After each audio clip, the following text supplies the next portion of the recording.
I used to think aging was about letting go of routines, of responsibilities, of the fast pace of life. I thought I welcomed the quiet, the stillness, the freedom. But now, having crossed the threshold of 70, I've discovered something surprising.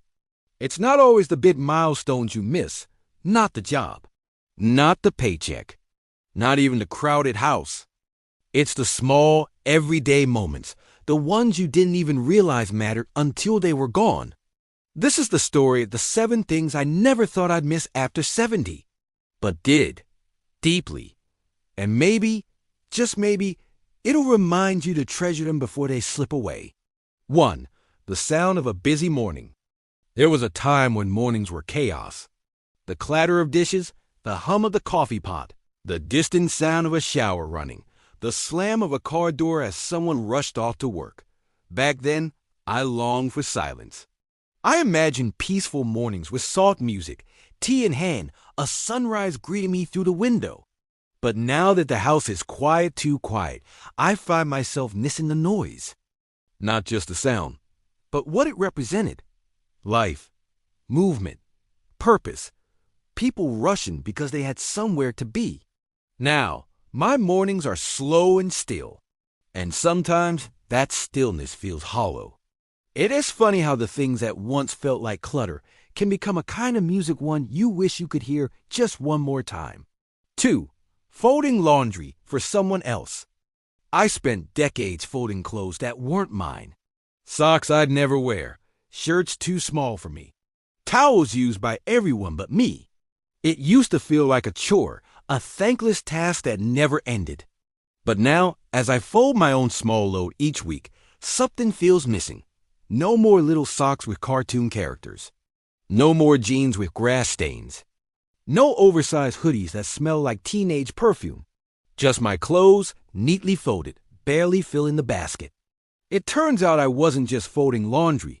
I was loving people through the simplest acts. And now I give anything to fold just one more load that wasn't mine. 3. Being interrupted when I was younger. I couldn't get through a thought without someone needing something. A snack, help with homework, directions to a friend's house. Someone always calling my name, pulling me away. Now, my thoughts stretch for hours, uninterrupted, and I hate it. Because those interruptions meant I was needed, wanted, that I was part of someone's world. I used to think peace was the absence of noise. Now, I understand it differently. Sometimes peace is knowing your presence matters enough to be missed when you leave a room. 4. The complaints I used to hear, they used to drive me up the wall. This food is gross. Why do I have to go to school? My boss is impossible. I'd hear these things day in and day out from my kids, my spouse, my friends. And I'd think, do they ever stop? But now I realize those complaints were conversations. Windows into someone's day. A way of saying, I trust you with how I really feel. Now that the house is quiet and the phone doesn't ring as often, I miss those complaints. Because silence means they've learned to live without telling me about it. 5. Grocery shopping with a list that wasn't mine. There was always someone's favorite cereal to grab. A type of milk that had to be the right brand. Treats to surprise someone with. Meals to plan for more than one. Grocery shopping was a task, but it was also an act of care. Now, my list is simple, basic, predictable. I never thought I'd miss navigating crowded aisles or having to double check if I already bought peanut butter. But I do. Because it meant I had people to shop for, people to think about, people to come home to. 6. Watching someone walk through the door. I can still remember the sound of the front door swinging open, the clatter of keys on the counter, the familiar voice calling, I'm home.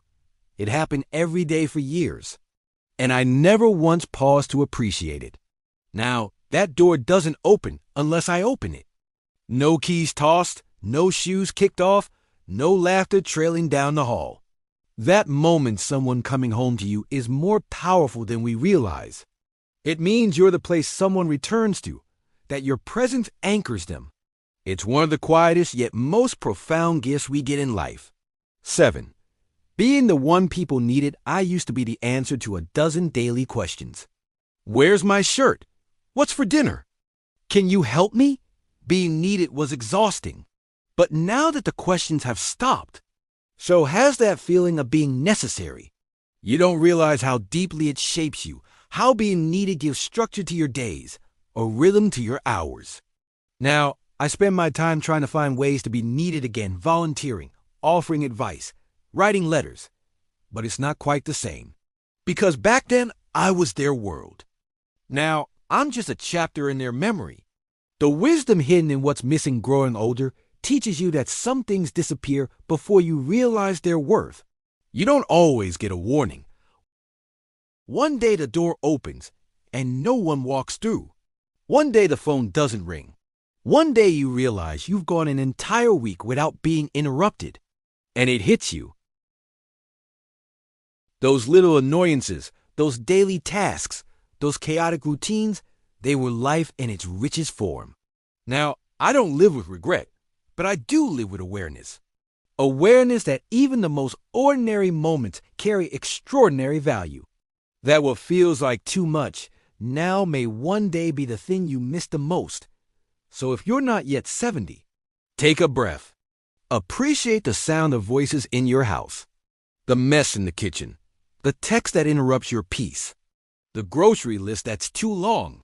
Because one day you might look back and wish you could live those moments again. Not the big ones. Not the perfect ones. But the real ones. The messy, noisy, beautiful ones. Closing reflection. We often talk about gratitude like it's reserved for the grand things, health, love, success. But after 70, you learn that gratitude lives in the tiny corners of your day. It hides in the way someone says your name, in the hum of conversation, in the presence of people who still think of you first. If you're lucky enough to still have those moments, don't wait to miss them. Notice them now. Treasure them now.